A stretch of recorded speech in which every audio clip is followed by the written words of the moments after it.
This is a helpful story about the Good Samaritan. Listen closely and make sure to get the message. There once was a traveler walking on a road. The road was rough, and there were little hills all around. The man was simply humming to himself and relishing the nice day when abruptly a group of men leapt out from behind a hill. They took all his property and tore off most of his wearing apparel. They didn't want him to follow them, so they beat him up really badly and left him lying and bloody on the route. Some minutes later, a man was walking down the same route and noticed the man lying on the side of the road. What did he do? You'd think he would run over and aid the man.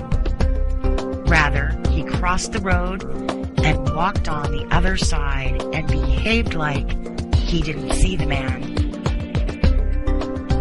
Approximately an hour later, a different man was walking down the route. He was a person that assisted priests with their work. He would likely help the man, but he slowed down and walked a bit closer to the man, but then proceeded walking without helping him at all.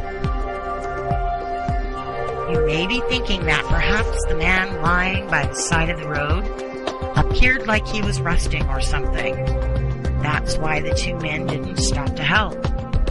The trouble is, it was simple to tell he was badly wounded. The man was bloody, had most of his clothes ripped off him, and was bruised and barely breathing. Just a couple of minutes later, a different man came walking. One thing you ought to know is that these two men had different backgrounds that didn't really get along. So what did the Samaritan do? You'd think he would walk by and possibly even laugh at the man. But as soon as he discovered the man, he went over to him and felt pity for him.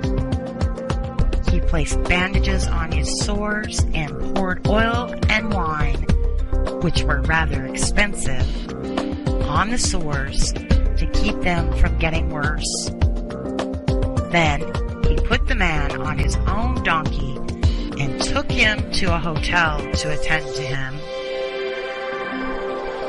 The following day, the Samaritan took out adequate money so the man could stay at the hotel till he was well enough to depart.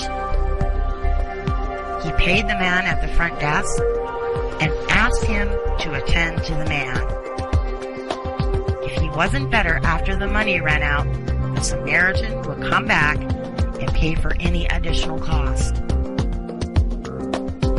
Which of the three men do you think was a neighbor to the man who was left crushed on the side of the road? Well, of course, the one who had compassion and helped him. Think of this story during your travels and do the same.